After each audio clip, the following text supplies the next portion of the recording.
Bismillahirrahmanirrahim. Assalamualaikum warahmatullahi wabarakatuh. Alhamdulillahilladzi hadana lihadza wa ma kunna linahtadiya laula an hadanallah. Asyhadu an la ilaha illallah wahdahu la syarikalah wa asyhadu anna sayyidana wa habibana Muhammadan abduhu wa rasuluhu la nabiyya ba'dah. Allahumma salli wa sallim ala nabiyyina Muhammadin ibni Abdillahi wa ala alihi wa sahbihi wa walah. Wa ba'du. Hadirin dan hadirat jamaah salat maghrib, salat isya dan pengajian yang dirahmati Allah. Pada pertemuan yang lalu kita bahas salah satu di antara syurutul qudwah, syarat-syarat ikut imam. Tidak boleh mengikut imam, tidak sah solat apabila mengikut imam kepada seorang yang masih berstatus sebagai makmum. Artinya imam yang pertama belum salam, makmum yang masbuk masih dalam posisi mengikutnya, lalu kita datang mengikut masbuk ini, tidak sah. Harus tunggu salam imam. Ketika imam salam, atau ada kemungkinan kedua, imam lupa jumlah rakaat yang sepatutnya duduk tasyahud akhir lanjut dengan salam, ternyata bangkit untuk rakaat yang lebih.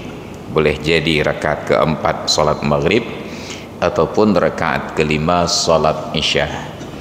Maka kepada makmum yang masbuk, walaupun dia wajib berdiri melanjutkan sisa rakaat, tidak boleh dia niat ikut imam pada rakaat yang lebih, batal.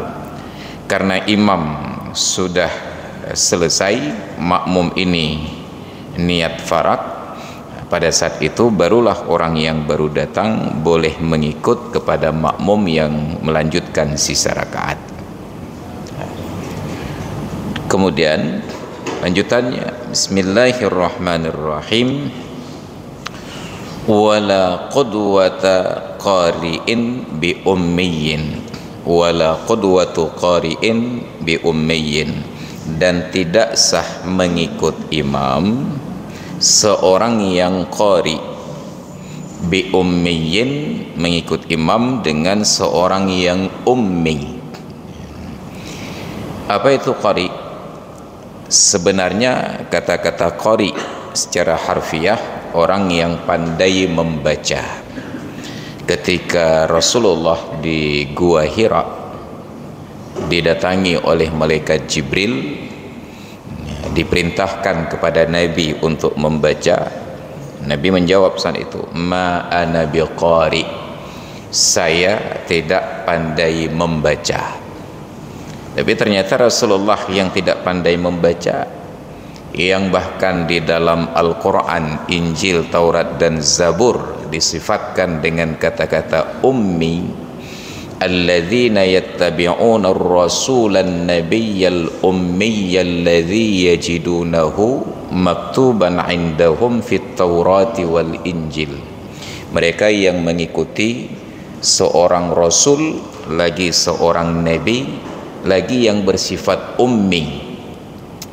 Nabi dan rasul dengan kondisi ummi ini, yajidunahu maktuban 'indahum, mereka dapati tertulis, tercatat di sisi mereka, fit taurati, di dalam kitab Taurat, wal injili, dan di dalam kitab Injil. Makanya Yahudi dan Nasrani di masa Nabi diutus oleh Allah menjadi Rasul, itu lebih mengenal Nabi daripada mereka kenal anak kandung mereka sendiri yang laki-laki. Alladzina atainahumul kitaba ya'rifunahu kama ya'rifuna abna'ahum. Mereka yang sudah kami berikan Alkitab mengenal Muhammad itu seperti mereka mengenal anak laki-laki mereka sendiri. Walaupun mereka tidak beriman, tetapi mereka percaya Muhammad adalah Nabi. hanya karena egonya saja mereka tidak jadi beriman. Ego kenapa? Karena Muhammad dari Bani Ismail, sedangkan Yahudi ini dari Bani Israel. Ismail anaknya Nabi Ibrahim dari istri beliau Hajar, sedangkan Bani Israel keturunan Nabi Ismail dari putra beliau Ishak. Ishak ibunya Sarah. Sarah adalah istri pertama Nabi Ibrahim, sedangkan Hajar istri kedua. Konon Hajar adalah budaknya Sarah, dan Bani Israel merasa sungkan apabila harus mengikut seorang dari keturunan budak dan pembantu. Sedangkan di dalam Islam, seorang anak mengikut kepada nasab ayah, dinisbahkan kepada ayahnya, bukan dinisbahkan kepada ibu. Dalam administrasi dunia dipakai nama ayah, tapi dalam administrasi akhirat dipakai nama ibu. Karena itulah ketika ada yang berpulang ke rahmatullah, meninggal dunia, diproses talqin. Saat talqin, coba dirujuk nanti ke Majmu' Syarif dan lain sebagainya. Talqin itu menyebutkan ya fulan bin fulanah, ya fulanah binti fulanah, dinisbatkan kepada ibu. Kenapa bukan kepada ayah? Sebab ayah belum tentu sah sebagai ayah. Kenapa belum tentu sah? Boleh jadi pada akad nikah tidak terpenuhi syarat dan rukun. Salah satunya yang sangat krusial adalah ketika Nabi menyatakan la nikaha illa biwaliyin wa syahidai adlin, tidak ada pernikahan, tidak sah nikah kecuali biwaliyin, adanya seorang wali, wa syahidai, dan dua orang saksi yang mereka ini bersifat dengan kata adlin, adil. Apa itu adil? Lawan dari fasik. Apa itu fasik?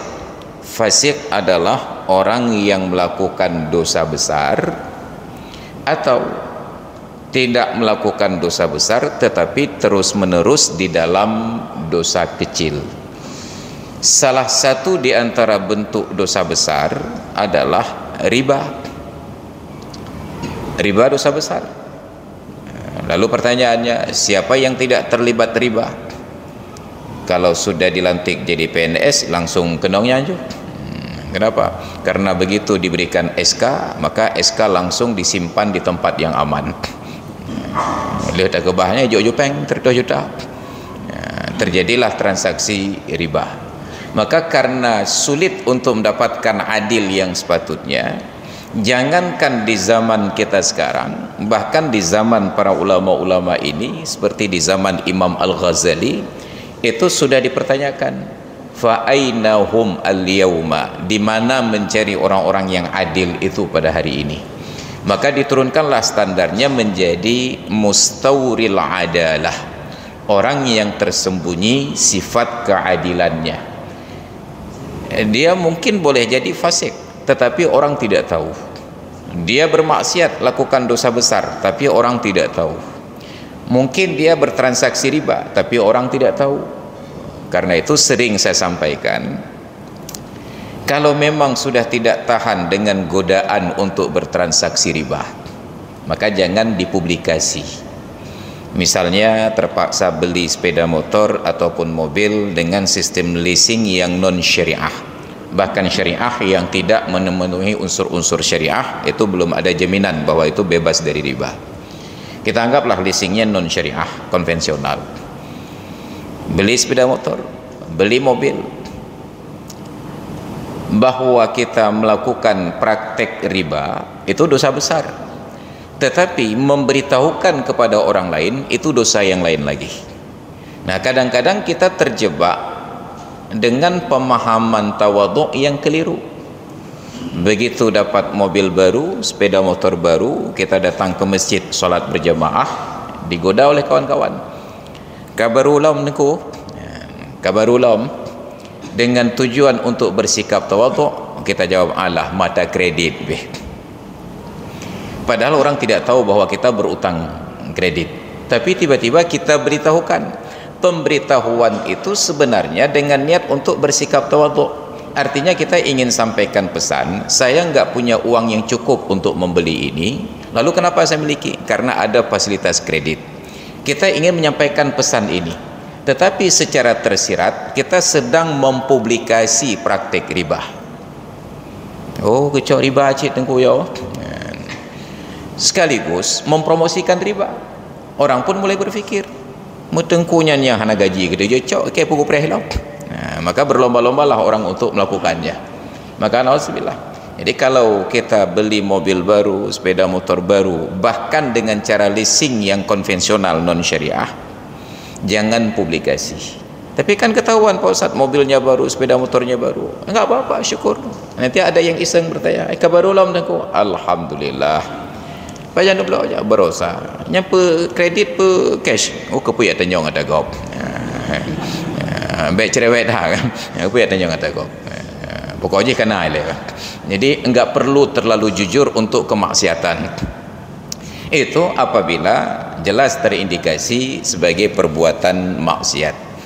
Jadi kita barangkali tujuannya hanya sekedar untuk tawaduk saja. Hana peng untuk lemdo, karena naik putang kredit kagak lencau. Karena itulah berbeda. Dulu kita beli sepeda motor tahun 95, tahun kurang 5 ya, double Honda Impreza dengan Astrea Impreza. Nyecot masjid double tabuh kampung terkejut. Honda baru lam. Nya motor baru double nya hanim kerling. Benda nak kredit. Dua rotek kita tarik. Ini ketika sudah ada fasilitas kredit. Itu contoh sederhana. Orang yang fasik adalah yang melakukan dosa besar dan tidak taubat, atau terus menerus di dalam dosa kecil. Kita anggaplah terbuka aurat itu dosa kecil. Ada seorang pria berkeluarga, punya anak perempuan, sudah balik tengah preh-preh lintu, tapi bapaknya ini tetap Sabtu dan Ahad goes pakai celana pendek, goes dari cat masjid sampai ucap keung. Pokoknya dari cat ucap ke mainnya. Enggak tiap hari, hanya hari Sabtu dan Ahad saja. Tapi alhamdulillah rutin. Alhamdulillah rutin tiap urus Sabtu dan urus Ahad selalu kuntung. Dengan alasan goes, pelemah tuut raya. Maka bagi kita yang berminat untuk melamar putri beliau, timbang-timbang lagi.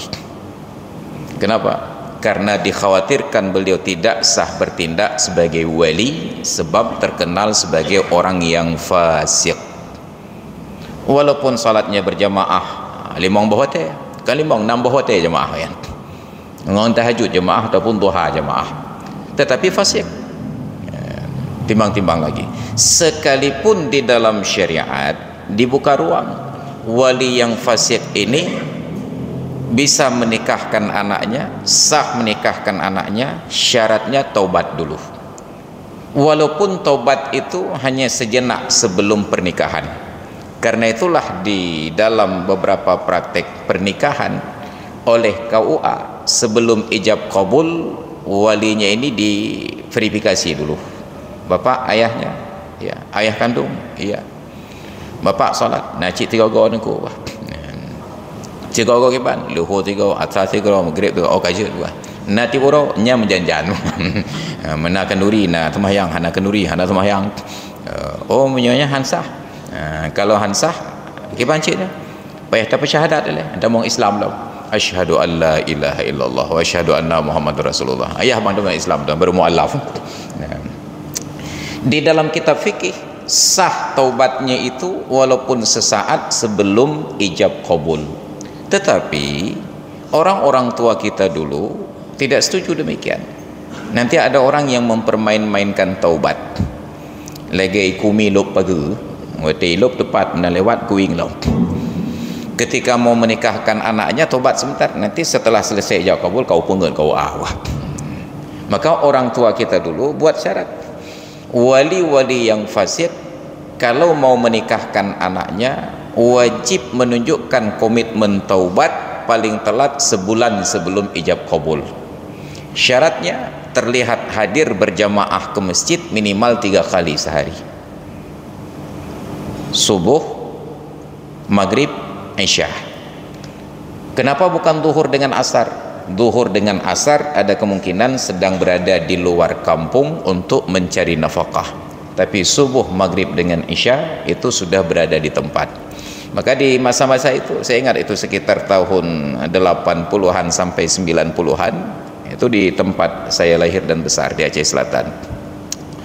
Kalau ada orang yang tidak pernah sholat tiba-tiba sudah terlihat hadir ke masjid, hanya kata kengkem dia, hanya kamu gapah saya insyaallah dua orang tu. Kenapa? Akan ada acara perbaikan gizi. Nah sayangnya komitmen yang seperti ini tidak berjalan lagi di negeri kita. MAA itu sudah tidak berfungsi lagi. Maka kita baru dengar berita di MAA ketika pergantian pengurus. Hanya beronah lagu tentang MAA. Jadi ketika hari-hari begini adat itu rusak, MAA tidak berperan. Geduk kerawanan karena kami bekerja sesuai dengan tupoksi. Bergaji tamang kentu okey bulan terima gaji. Adat hancur ana apa? Ini dulunya. Maka kalau ingin menikah perhatikan lagi calon mertua, bukan hanya tentang calon istri. Jadi harus perhatikan calon mertua. Ini wali yang fasik tidak memenuhi syarat, bisa jadi melakukan dosa besar tidak taubat ataupun terus menerus di dalam dosa kecil, atau bentuk yang lain meninggalkan sholat itu sudah dosa besar, tapi mengeluarkan sholat dari waktunya masuk kategori dosa kecil. Yang paling nampak itu adalah pada sholat maghrib. Ada orang nongkrong di warung kopi dari jam 6 sore sampai jam 9 malam, angka 6 dari meyuk sampai tengah waktu sejak itu kurang, tidak beranjak dari meja dan kursinya. Yang kibancara kita berbaik sangka bahwa dia sudah sholat maghrib. Kalau sembahyang maghrib ni kapan dia Arab menyepoh 7 tanya dia Aceh dia Arab baru poh leh gejak Arab je sembahyang maghrib ikem Arab puput sembahyang maghrib mentang poh leh. Maka tidak mungkin. Oleh karena itu kita sarankan, walaupun anda tidak sholat, tapi setidak-tidaknya hargai waktu sholat. Waktu maghrib, walaupun anda tidak berniat untuk sholat, tapi hargai waktu sholat. Begitu azan berkumandang, tunggu azannya sampai selesai, lalu tinggalkan warung kopi tersebut, nyeperle kopi itu dengan jepi ya. Pegahlah warung kopi, bang bena pindah lewo. Homnya masjid. Maka keluar ke masjid sebentar. Tapi kan nggak sholat. Di masjid itu bukan hanya untuk sholat. Di masjid itu ada kakus, ada penaji balai pai luar. Jadi silakan i'tikaf saja di kakusnya sampai selesai sholat. Begitu jemaah bubar kita balik lagi. Setidak-tidaknya orang tidak tahu bahwa kita tidak sholat maghrib. Tanya mbak urang pok kedai, yang bapaknya nak sembahyang bodoh. Sang hina. Kenapa? Tadi setelah azan beliau ke masjid. Tapi masjid hanya lemah, kadang kejap masjid lain. Nyan atekan kadang kejap ni. Itu ilmu untuk orang yang tidak solat. Baik dah pakai nanya kat sembahyang. Ini untuk orang yang belum solat, belum dapat hidayah. Itu untuk menjadi derajatnya itu pada mustawril adalah, orang yang tersembunyi sifat keadilan. Maka nikah itu bukan hanya sebatas ijab qabul, saya terima nikah anak bapak fulanah binti fulin untuk saya dengan mas kawin sekian mayam emas dibayar tunai. Tapi ada persoalan tentang apakah wali memenuhi syarat, apakah saksi memenuhi syarat, dan apakah pengantin perempuan memenuhi syarat, dan apakah pengantin laki-laki memenuhi syarat. Makanya di akhirat, transaksi di akhirat itu yang dipersoalkan tentang ibu. Makanya ya fulan bin fulanah. Sedangkan di dunia menggunakan nama bapak. Bahkan di dunia hari ini sudah tidak dipercaya bapaknya. Coba berinteraksi dengan bank, tetap yang ditanya nama ibu kandung. Coba bertransaksi dengan PLN, dengan Telkom, yang ditanya nama ibu kandung. Kenapa? Bahkan di dunia pun bapak kita sudah tidak dipercaya. Hana jaminan le, yang cekadang dah hiluan nikah dulu. Ini dunia sekarang. Jadi ada persyaratan persoalan-persoalan tentang perkara nisbah kepada bapa. Nabi Muhammad dari Bani Ismail. Nabi Ismail anak Nabi Ibrahim, ikut kepada ayah. Orang Yahudi ini tahu Muhammad itu Nabi akhir zaman, tetapi karena kesombongan mereka, rasa angkuhnya, tidak mau beriman kepada Muhammad. Walakinnalladzina kafaru yajhadun, tetapi orang-orang kafir itu mengingkari. Artinya mereka percaya, cuma mereka ingkar. Bukti mereka percaya ketika Rasulullah sudah di Madinah. Dalam salah satu hadis yang diriwayatkan oleh Abu Hurairah Ad-Dusi, Nabi bersabda, haqqul muslim 'alal muslim sittun. Hak seorang muslim terhadap muslim yang lain ada 6. Dimulai dari idza laqitahu fasallim alaihi wa idza da'aka faajibhu wa idza stansahaka fansahu, sampai pada yang keempat, fa idza atasa fahamidallaha fashammithu. Apabila dia bersin dan berucap alhamdulillah, maka doakan ia. Jadi kata Imam An-Nawawi, kalau ada orang bersin di dekat kita tidak mengucapkan alhamdulillah, ingatkan, hai neken alhamdulillah. Maka neken kileh alhamdulillah yarhamukallah. Maka baru sunat mengucapkan yarhamukallah apabila yang bersin mengucapkan alhamdulillah. Mulailah sahabat-sahabat Nabi mempraktekannya. Saat mereka bersin mengucapkan alhamdulillah, didoakan yarhamukallah. Apalagi di majelis Nabi, ketika mereka bersin di depan Nabi mengucap alhamdulillah, Nabi doakan yarhamukallah. Yahudi sangat berharap doa yarhamukallah dari Nabi. Mereka percaya doa Nabi ini tidak ditolak. Maka mereka sampaikan kepada kawan-kawannya, kalau kalian bersin, dekat-dekatlah dengan Muhammad. Kenapa? Nanti setelah kalian bersin, kalian ucapkan alhamdulillah, Muhammad akan doakan kalian dengan ucapan yarhamukallah. Mereka berharap doa Nabi, cuma tidak mau beriman, mbak embung sekali. Apa yang terjadi? Datanglah mereka duduk di sekitar Nabi ketika sedang flu, tengah bersin-bersin. Apa yang terjadi? Nabi tahu, nyo Yahudi cimita pri mentang. Maka begitu Yahudi ini bersin, alhamdulillah. Orang Yahudi ini berucap demikian. Nabi doakan, tetapi doa yang lain. Apa doanya? Yahdikumullah. Semoga Allah berikan hidayah kepada kalian. Karena gohlan temong Islam loh. Padahal yahdikumullah itu jawaban berikutnya. Ada orang bersin ucapkan alhamdulillah, yang dengar mengucapkan yarhamukallah, kemudian yang bersin membalas lagi yahdikumullah, baru nanti yang kawannya itu mengucapkan lagi wa yuslih balakum. Ini sikap Nabi. Orang Yahudi percaya Muhammad itu Nabi, tetapi mereka tidak mau beriman karena embung tagay, kesombongan. Maka tertulis dalam kitab Taurat, an-nabiyyul ummi, nabi yang tidak pandai baca dan tulis. Tidak pandai baca dan tulis pada nabi adalah bahagian dari kesempurnaan mukjizat. Wa ma kunta tadri mal imanu walal kitabu idzal lartabal mubtilun. Sungguh engkau tidak mengerti tentang keimanan dan tidak pula paham tentang tulis menulis. Kalau engkau mengerti keimanan sebelumnya wahai Muhammad dan pandai menulis, lartabal mubtilun, sungguh orang yang tidak percaya kepadamu punya alasan untuk meragukan. Nyo Qur'annya cerita gekarang le Muhammad, itulah le Muhammad. Perkara keimanannya baik pikir-pikir le Muhammad. Tapi ternyata Muhammad tidak pernah berbicara tentang keimanan, tentang ketuhanan sebelumnya. Muhammad tidak pernah menulis sama sekali dengan tangannya. Wa ma kunta takhuttu biyaminika, tidak pernah engkau menulis dengan tangan kananmu, apalagi dengan tangan kiri. Ini Nabi. Tapi ummi di dalam bab salat berjamaah itu bukan ummi tidak pandai baca dan tulis. Buktinya walaupun sampai setelah menjadi Nabi dan Rasul, sampai meninggal dunia Rasulullah tidak pandai baca dan tulis, beliau menjadi imam. Kalau begitu, standar ummi pada imam itu bukan ummi tidak pandai baca dan tulis, tetapi ummi tidak fasih ketika berucap. Itu ummi pada bab salat. Jadi Nabi karena tidak pandai baca dan tulis, beliau lantik sekretaris. Nama sekretaris beliau ini Zaid bin Thabit. Datanglah surat-surat dari kepala-kepala suku, dari para pendeta. Yang Yahudi menulis dengan bahasa Ibrani, yang Nasrani menulis dengan bahasa Suryani, bahasa Aramik. Dikirim ke Nabi. Nabi jangankan bahasa lain, bahkan menulis baca bahasa Arab saja nggak pandai.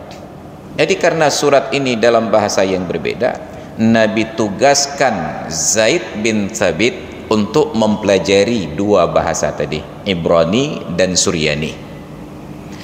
Berapa semester yang diperlukan oleh Zaid bin Thabit untuk belajar dua bahasa? 17 hari, bukan 17 semester. 17 hari beliau kuasai sastra dalam bahasa Ibrani dan sastra dalam bahasa Suryani. Bukan hanya gramatika, sampai sastranya saja. Dalam bahasa Aceh katruk buat mupum cok pengipat buat pucuk tring lemik apa. Itu sudah mengerti sastranya.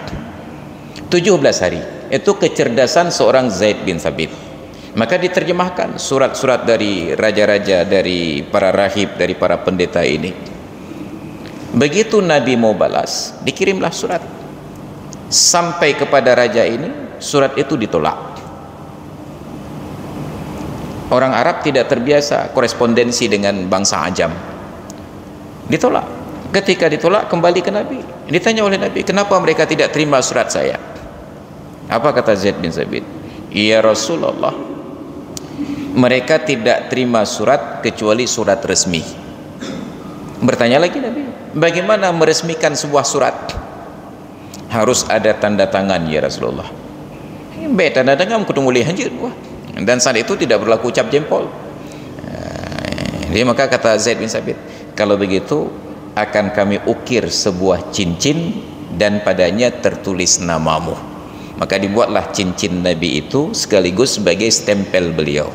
Pada cincin itu tertulis 3 baris. Di atasnya ada Muhammadun, di paling bawah ada Muhammadun, di tengahnya ada Rasulun, di atasnya ada Allah. Muhammadun Rasulullah. Seperti format yang terdapat pada bendera ISIS itu, bentuk formatnya cincin Nabi diukir. Maka setiap kali selesai surat diteteskan lilin lalu distempel, tanda resminya sebuah surat. Cincin Nabi. Dan Nabi pakai cincin sehingga nanti sunnah untuk memakai cincin. Sunnahnya itu hanya satu cincin. Maka nanti dalam kajian para ulama ada yang menyatakan makruh memakai cincin lebih dari satu. Bahkan ada ulama menyatakan bukan makruh memakai lebih dari satu, bahkan makruh mempunyai cincin lebih dari satu. Nyatanya najara limau nak balik mau nak cincin. Kalau lagi urung kat betul jamun. Satu cincin. Dan cincin Nabi itu digunakan di tangan kanan. Itanya belah wi dah buduk. Cincin Nabi tersebut di tangan kanan, di jari kelingking. Sedangkan kita ada yang di jempol, ada jari telunjuk, ada jari tengah. Nabi di jari kelingking. Maka ilan pakai belah undan. Apa jari manis kau tengku? Raya cincin. Kalau saya pakai di jari kelingking, 3 tahun karut aja. Ai dah tepat dah dan. Apakah hana puput? Ada gobjo. Ada gobjo kan. Pakai bak kelingking ah. Ada 3 tahun. Maka saya pakai pada jari manis. Nabi pakai pada kelingking, itu sunnahnya. Boleh pada jari manis, makruh pada selain 2 jari ini, jari tengah, telunjuk, apalagi di ibu jari. Dan makruh memakai cincin lebih dari 1 buah pada waktu yang bersamaan. Mau pakai silakan bergantian. Bahkan ada yang menyatakan punya cincin lebih dari 1 saja sudah makruh, walaupun yang dipakai hanya 1. Tapi kita ambillah yang agak sedikit moderat, jangan dipakai lebih dari 1 secara bersamaan. Jadi cincin Nabi yang bertuliskan matanya itu diputar ke dalam, hanya tinggal bagian luarnya begini. Ini cik tengah jatah pelumah betul. Bahkan yang betulnya ukuran yote kalau biraya. Kahanan normali yang ada kalan menderita wati ta pajuh hubung tinggal kiban cara ke pajuh hubung biraya bata enjin ini Nabi. Maka distempellah dengan cincin, barulah sampai surat-surat itu kepada para raja, para kepala suku, para rahib. Maka diabadikanlah surat-surat Nabi itu dalam sebuah buku dengan judul i'lamul muqi'in an kutubi sayyidil mursalin, memberitahukan kepada orang-orang yang yakin tentang kitab-kitab dari penghulu para rasul. Dan rata-rata surat itu diawali dengan salam yang bersyarat, karena tidak boleh memulai salam kepada orang non muslim. Apa salamnya? Assalamu ala manittaba'al huda, semoga keselamatan Allah limpahkan kepada orang yang mengikuti petunjuk, mengikuti hidayah. Ketika raja, kepala suku dan rahib-rahib ini membaca, kalau mereka belum beriman, salamnya itu belum bisa dibuka karena ada passwordnya. Ucap syahadat dulu. Kalau tidak berucap syahadat, maka tidak dapat salam dari Nabi. Sedemikian bijaknya beliau. Karena beliau ingin melembutkan hati orang-orang yang didakwahkan, tetap beliau awali dengan salam, tapi salam yang bersyarat. Assalamu ala manittaba'al huda, semoga keselamatan Allah limpahkan kepada orang yang mengikuti petunjuk ataupun hidayah. Itu diabadikan oleh para ulama. Jadi sayangnya sebagai umat Islam kita tidak tertarik kepada bukti-bukti sejarah ini. Bayangkan di negeri ini teks proklamasi itu saja yang sudah dibuang ke dalam tong sampah itu menjadi sebuah aset bersejarah, dijaga dengan baik sekali.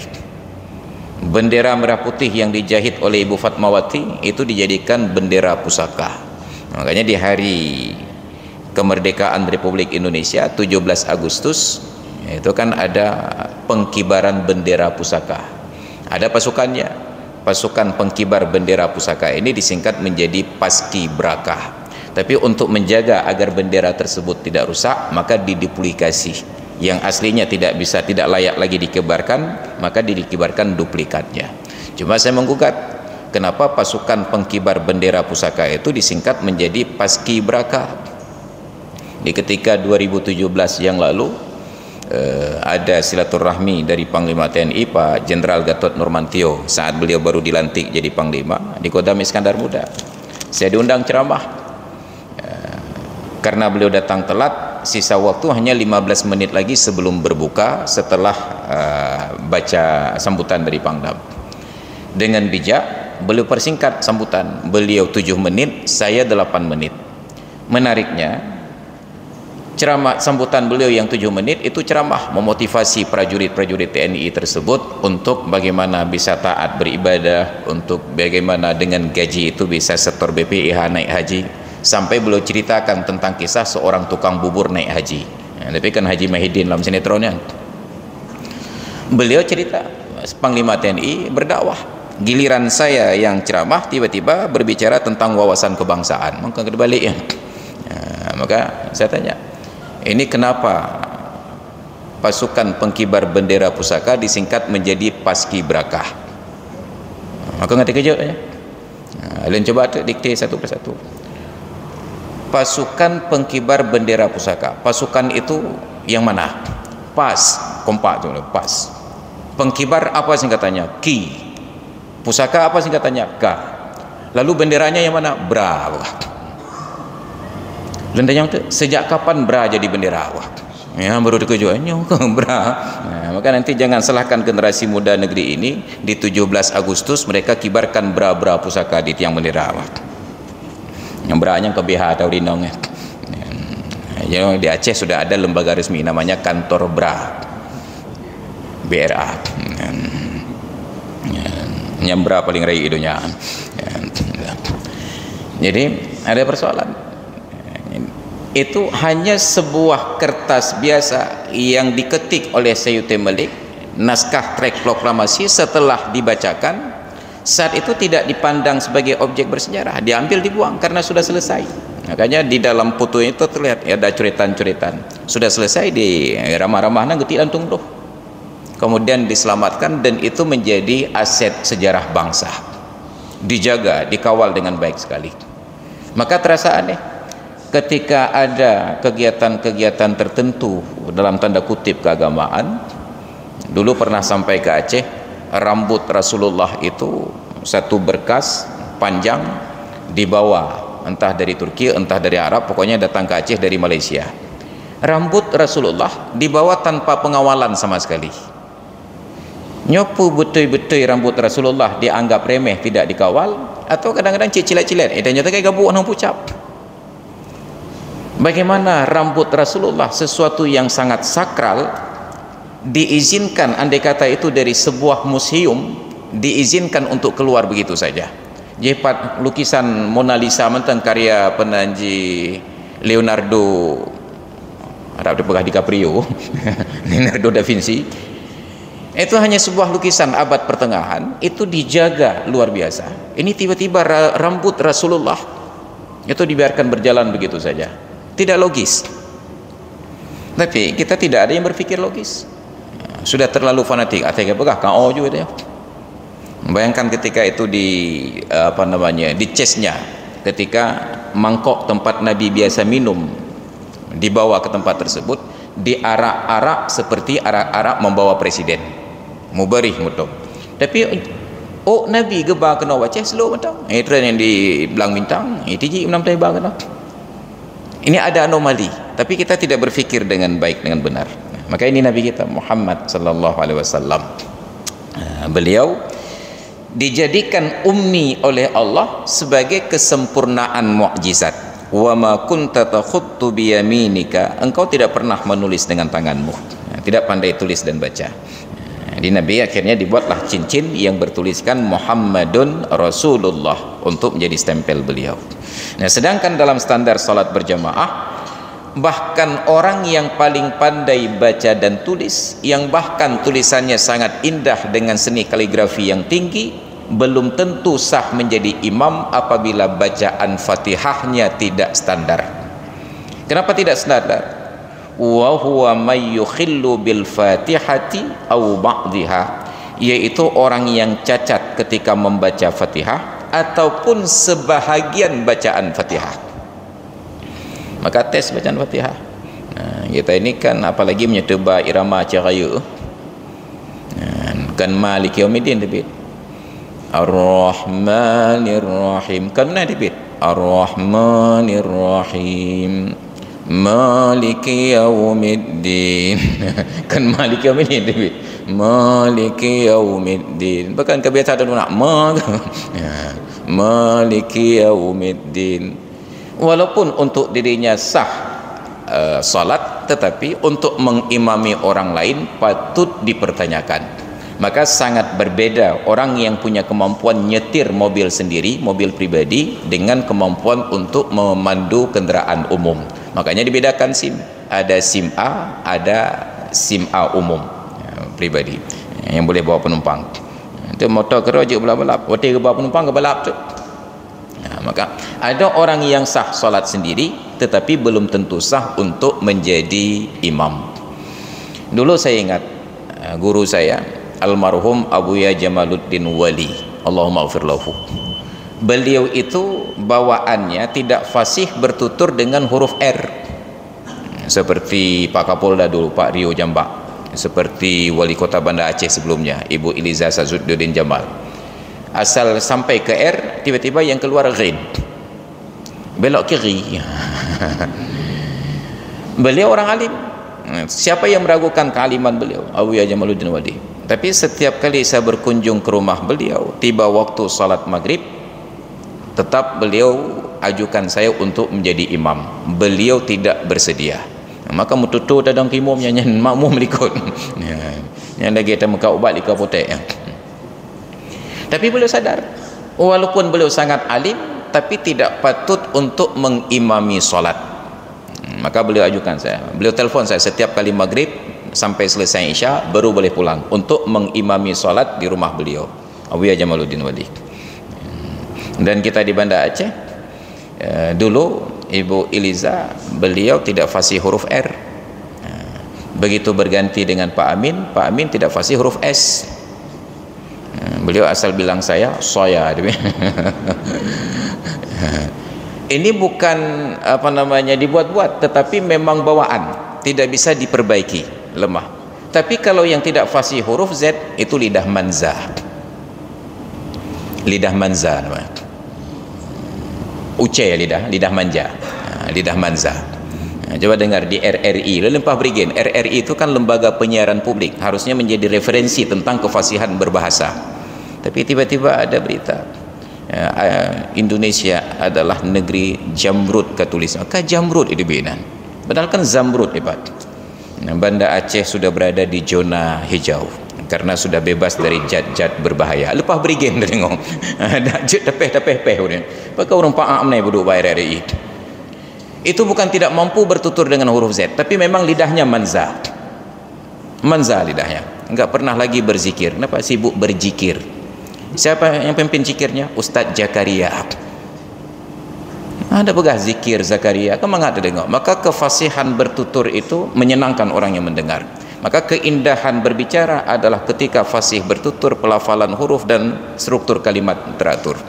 Maka ketika kita mendengar orang yang bicaranya ngelantur, yang cita hati itu ketika zuk berbahasa sudah masuk ke dalam jiwa. Apakah cacat seluruhnya atau sebagiannya? Walau biharfin minha, sekalipun hanya satu huruf saja di antara huruf-huruf Fatihah tersebut. Mana contohnya? Bi ayyajiza anhu bil kulliyati atau an ikhrajihi an makhrajihi. Apakah tidak mampu secara totalitas keseluruhan atau an ikhrajihi, atau dari mengeluarkan bunyi huruf tersebut, an makhrajihi, dari makhraj yang sepatutnya, atau an asli tajdidatin, atau dari asal tasydid. Wa in lam yumkinhu ta'allum, sekalipun sudah tidak sempat lagi untuk belajar. Ada huruf-huruf yang mirip, misalnya waladhdallin, itu dhad. Dhad itu punya 3 sifat, padat, bulat, dan berat. Itu ketika berucap huruf dhad, ujung lidah menekan pangkal gigi bahagian atas, lalu lidah itu membentuk cekungan seolah-olah ada telur puyuh di dalamnya, lalu didorong dengan kuat. Dhad. Waladhdallin,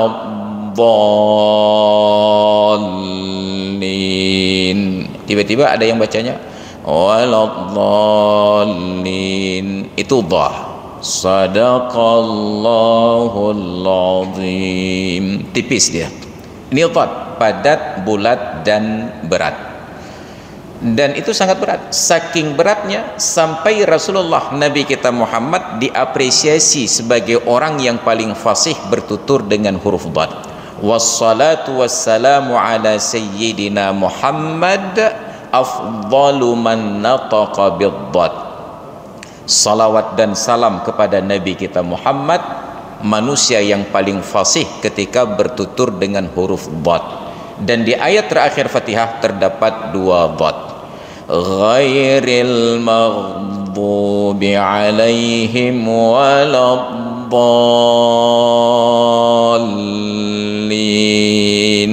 Itu harus menjadi perhatian. Begitu salah cara ucap, nanti bertambah waw di ujungnya. Waladdallin. Maka mulut harus konsisten bentuk, tidak boleh mundur ke belakang. Asal mundur keluar bunyi huruf waw. Nah, kalau tidak terbiasa, payah latih lepeh tetegan ujung bibi. Siratal ladzina an'amta 'alaihim ghairil maghdubi 'alaihim waladdallin. Dia baik tibik wae. Mungkin di awal-awal payah tetegan baik turut ulikun. Sebab bila mundur bibir ke belakang, keluar bunyi huruf waw.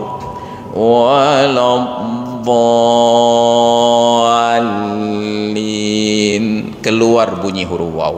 Padahal para ulama sampai menghitung jumlah huruf di dalam Fatihah. Ada 141 huruf yang tertulis berikut dengan 14 tasydid. Jadilah jumlah hurufnya 155 huruf. Dengan membaca Maliki Yaumiddin yang panjang, maka bertambah menjadi 156 huruf. Tapi alif pada Maliki Yaumiddin tidak ditulis, hanya digantung saja. Ada alif gantung. Kenapa? Karena ada qiraah yang membacanya pendek. Maliki Yaumiddin, seperti pada surat An-Nas. Qul a'udzu birabbin nas, malikin nas, bukan malikin nas tetapi malikin nas. Tapi kita mazhab Syafi'i bacaannya panjang, maliki yaumiddin. Tapi kita mazhab Syafi'i dia cara maliki yaumiddin, maka menjadi masalah lagi. Jadi walaupun kita malas belajar tajwid, minimal untuk Fatihah wajib belajar. Rumahan kerja tengku malai tu menuhat ke Tuhan ada cara rahasia. Nanti tanya Ustaz Edi di mana beliau minum kopi pagi, komunikasi Ustaz tengah bunga panjang kopi. Oh baru bulan belum pengantuan tak Ustaz, bahkan nah hajat penting tak baik tipu igau maka semua-semuanya datang. Ya Ustaz dang habis ni je kopi ni dengar Fatihah. Oh malah ke ma'ahlum karat sabuh ayat mentang Ustaz.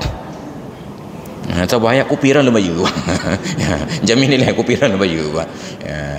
Cik baca bukan sabuh ayat tang bismillah dah apa kajut bacalah bismillahirrahmanirrahim nyan ala sinetron magi bancit hanawe tu nan ki bancit Ustaz ulang yang betul Ustaz. Bismillahirrahmanirrahim. Cik ulang Bismillahirrahmanirrahim. Pemenan tak cik tu baca-baca maka pelan-pelan begitu selesai satu ayat ulang. Tengok pan dia kopi Ustaz. Oh malun tengok cakap. Oh mana lusa tak merompak lah. Datang lagi. Sedang dalam proses belajar meninggal dunia. Bacaan solat belum benar. Ditanya oleh mungkar dan nakir. Tapi memang sayangnya solat tidak ditanya dalam kubur. Di akhirat nanti baru tanya. Yang apakah anda betul semayang? Tengah leun muruna tengku. Maka anda betul ilam malaikat maut mengeratan. Ada telah kanya baca tu mesti kapah muruna. Ya, ada hujjah, ada alasan kenapa praktik ibadat kita tidak benar. Maka orang yang sedang dalam proses belajar kesalahannya dimaafkan. Tapi orang yang tidak belajar kesalahannya tidak dimaafkan. Maka baik fikir je buat tanya malam pajan malam buat 3 Jumaat 3. Ipa pada hati urau lego ada buat dari bengah sampai ilmu atau urau nak malam. Nya nak buat 3 Jumaat 3 nya 45 minit 1 jam pelajaran. Mohon ke malam hai tim. Maka pecik dah jabut untuk sekedar ada jawapan menyertai oleh mereka. Apakah hanjut? Tengah lemruno kalau jak-jak kon bak masjid biasa cot masjid. Hanjut je buat. Mak tengah lemruno kat teruk mereka maut. Apakah baik awal-awal tak tengok kat depan-depan Fatihah nak coba. Kau boleh habismu. Maka mengaji kita ini untuk menjadi hujjah bahawa kita sedang dalam proses at-ta'allum untuk belajar. Hadirin dan hadirat sekalian yang dirahmati Allah, demikian pengajian kita di malam ini. Mudah-mudahan jadi ilmu yang bermanfaat. Wallahu a'lam bissawab wa ilaihil marji'una wal ma'ab. Hadanallahu wa iyyakum ajma'in. Assalamualaikum warahmatullahi wabarakatuh.